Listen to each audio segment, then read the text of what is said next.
Hola, hoy traemos una guía técnica esencial, pensada especialmente para profesionales contables. Vamos a meternos de lleno en uno de los estándares más rigurosos y, la verdad, más fascinantes que existen, la NIC 32. Tomando como base la guía autorizada de EY, el International GAAP 2024, vamos a descifrar exactamente cómo clasificar correctamente los instrumentos financieros. Así que vamos al grano, porque ya sabemos que las reglas contables a veces esconden sorpresas tremendas bajo la superficie. Para entender este reto, hablemos de algo que nos encanta llamar el camaleón contable. A ver, en el mundo corporativo, muchos instrumentos nacen con un nombre legal súper específico, digamos, acción preferente. Y bueno, es facilísimo dejarse llevar por la etiqueta. Legalmente tienen toda la pinta de ser capital social. Pero cuando las pasamos por el filtro estricto de la normativa financiera, resulta que se comportan igualito que una deuda. Caer en la trampa del nombre es sin duda el primer error que tenemos que evitar. Y justo esto nos lleva al corazón de la NIC 32. Es la clásica e interminable batalla, la forma jurídica versus la sustancia económica. La norma prácticamente nos exige ponernos unos lentes especiales para evaluar los derechos reales que trae el contrato. O sea, da igual si un equipo de abogados tituló el documento con letras grandes diciendo acciones. Si la sustancia económica nos dice que la empresa está obligada a soltar efectivo, la contabilidad financiera tiene que mostrar su verdadera cara. Es un pasivo disfrazado, así de simple. Entonces, esta es nuestra hoja de ruta para hoy. Primero, revisaremos la regla de oro. Luego pasaremos a los diagnósticos de rescate del principal y de dividendos. Después, desglosaremos esas cláusulas especiales tan famosas. Y finalmente cerraremos con un caso práctico súper interesante sobre Aviva. Empecemos con nuestra primera sección, la regla de oro en la búsqueda de la obligación contractual. Todo, absolutamente todo, arranca con este contraste fundamental. Bajo la lupa de la NIC 32, un pasivo financiero tiene una característica que no se puede esquivar. Existe una obligación contractual de entregar efectivo u otro activo financiero. Es algo rígido, ineludible. Por otro lado, el patrimonio neto, el capital, es sinónimo de flexibilidad máxima. Si la empresa emisora tiene el derecho incondicional de evitar entregar ese efectivo, entonces, y solo entonces, estamos ante un instrumento de patrimonio. En resumen, obligación contra discrecionalidad. Suena sencillo, pero la aplicación es súper estricta. Pasamos a la sección 2. El primer diagnóstico, el rescate del principal. Teniendo clara esa regla de oro, es hora de pasar nuestro primer filtro, que se enfoca únicamente en el rescate del importe principal. Aquí la gran pregunta, la que define todo es esta. ¿Quién tiene realmente el control del dinero que se aportó?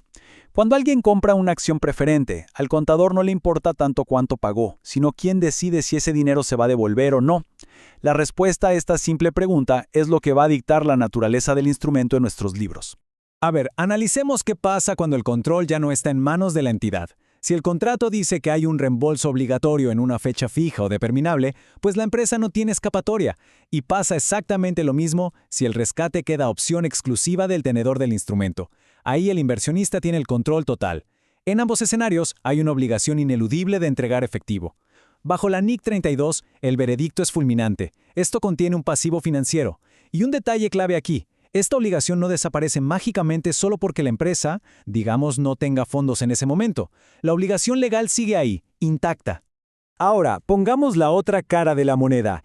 Si las acciones solo se pueden reembolsar si el emisor así lo decide, o si de plano son instrumentos perpetuos y no reembolsables, la cosa cambia drásticamente. En este caso, la entidad retiene el control absoluto sobre la salida del dinero. Absolutamente nadie puede obligarla a pagar. Gracias a esta flexibilidad total, la norma clasifica el principal de estos instrumentos directamente como patrimonio neto. Vamos a la sección 3, el segundo diagnóstico, los rendimientos y dividendos. Bueno, ya dominamos qué pasa con el principal, pero ¿y los rendimientos que va generando el instrumento? Fíjense que los dividendos pueden darle una vuelta de 180 grados a la clasificación. Si los dividendos no son discrecionales, por ejemplo, si es un porcentaje fijo obligatorio, de inmediato se crea un componente de pasivo por el valor actual de esos pagos. Y esto pasa sin importar si el principal es capital, llevándonos a la famosa contabilidad dividida. Pero si pagar esos cupones o dividendos queda totalmente a discreción de la empresa emisora, entonces el instrumento consolida su estatus de patrimonio, simplemente porque no hay ninguna obligación contractual de repartir ese dinero. Aquí es donde muchísimos analistas patinan, porque, seamos honestos, el mercado está lleno de mitos. Es vital aclarar qué cosas no afectan la clasificación.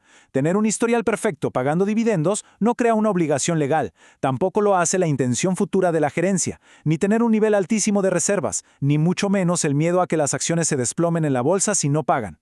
Ninguno de estos factores convierte el patrimonio en un pasivo. A la NIC 32 no le importan las expectativas o las presiones, es ciega a eso. Solo reconoce derechos contractuales que sean legalmente exigibles. Punto. Entramos a la sección 4, cláusulas especiales y mitos. Ahora sí, metámonos en las aguas más profundas de la estructuración financiera. Hablemos del Dividend Blocker o la cláusula de bloqueo de dividendos. Básicamente, esto dice que si la empresa decide no pagarle un dividendo discrecional a las acciones preferentes, entonces automáticamente tiene prohibido pagarle dividendos a los accionistas ordinarios. Suena súper restrictivo, ¿no? Pero analicémoslo. La empresa emisora aún tiene una salida. Puede simplemente decidir no pagarle a nadie. Como todavía existe ese derecho incondicional para evitar sacar el efectivo, bajo la lupa de la NIC 32, el instrumento sigue siendo patrimonio neto en su totalidad. Y esto nos muestra magistralmente la enorme diferencia entre coacción económica y obligación legal. Pensemos en un dividend pusher, donde pagar dividendos ordinarios obliga sí o sí a pagar a los preferentes. O la famosa cláusula step up, donde la tasa de interés sube tanto con el tiempo que la empresa termina económicamente asfixiada, viéndose forzada a rescatar el instrumento. Bueno, el Comité de Interpretaciones ha sido clarísimo al respecto. Una presión económica aplastante no es lo mismo que una obligación legal. Mientras el texto del contrato deje una rendija, una opción teórica de no pagar, aunque hacerlo sea un suicidio financiero, para la NIC 32 sigue siendo patrimonio. Puede sonar contraintuitivo, pero así es la regla pura y dura. Para amarrar todos estos conceptos, un reembolso obligatorio o que dependa del tenedor nos da un pasivo, porque hay una deuda inevitable. Si el rescate depende solo del emisor, es patrimonio porque retiene el control. Y como acabamos de revisar, cláusulas pesadas como el Dividend Blocker, el Dividend Pusher o el temido Step Up mantienen la clasificación de patrimonio, porque al final del día, la letra estricta del contrato pesa más que cualquier coacción económica. Este es una matriz de referencia que vale oro. Llegamos a la sección 5, nuestro caso práctico, Aviva. Llegó el momento de bajar la teoría a la realidad. Vamos a diseccionar los estados financieros consolidados de Aviva, la gigante aseguradora británica. En este extracto de 2015, Aviva describe su instrumento de capital directo. Presten atención a cómo está redactado. El instrumento no tiene una fecha de amortización fija, pero la sociedad puede, a su entera discreción, amortizar la totalidad en el 2020 o en cualquier fecha posterior. Si aplicamos nuestro primer diagnóstico, no hay fecha fija, y todo queda a discreción del emisor. El veredicto es clarísimo. La base legal de este instrumento grita que es patrimonio. Pero fíjense que el reporte sigue y se pone todavía mejor. Aviva explica qué pasará con los cupones diferidos y dice textualmente que, en caso de aplazamiento de los cupones, la sociedad no declarará ni pagará dividendo alguno sobre su capital social ordinario o preferente. Ahí está, un dividend blocker de manual operando en la vida real. Y a pesar de esta tremenda restricción, la nota concluye diciendo que estos instrumentos han sido tratados como fondos propios, una aplicación verdaderamente impecable de los lineamientos de la NIC 32 que acabamos de desglosar. Antes de despedirnos, hay un último mito que tenemos que derribar. Muchas veces van a escuchar el argumento de que si una empresa se liquida y un instrumento solo tiene derecho a que le devuelvan el principal sin participar en los activos que sobran, entonces no puede ser capital. Pues la NIC 32 no compra esa idea. El párrafo 16 establece las reglas basándose en una empresa en marcha. Es decir, cómo se reparte el dinero en una hipotética quiebra o liquidación no define para nada la clasificación financiera mientras la empresa está viva y operando. Lo que nos lleva a una gran reflexión final para cerrar esta guía. Imaginen un instrumento con una tasa de interés que se va a las nubes y que además prohíbe pagar cualquier otro dividendo, generando un nivel de coacción económica brutal. ¿Creen que eso es suficiente para hacer la vista gorda e ignorar el contrato legal? La respuesta de la NIC 32 y la gran lección de este análisis es un definitivo no.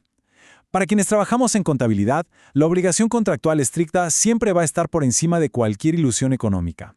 Mantengan la mirada fija en la letra del contrato, no en la presión del mercado, y les aseguro que el camaleón contable no podrá engañar a nadie. Ojalá que esta inmersión técnica haya sido de mucha utilidad. Nos vemos en el próximo análisis.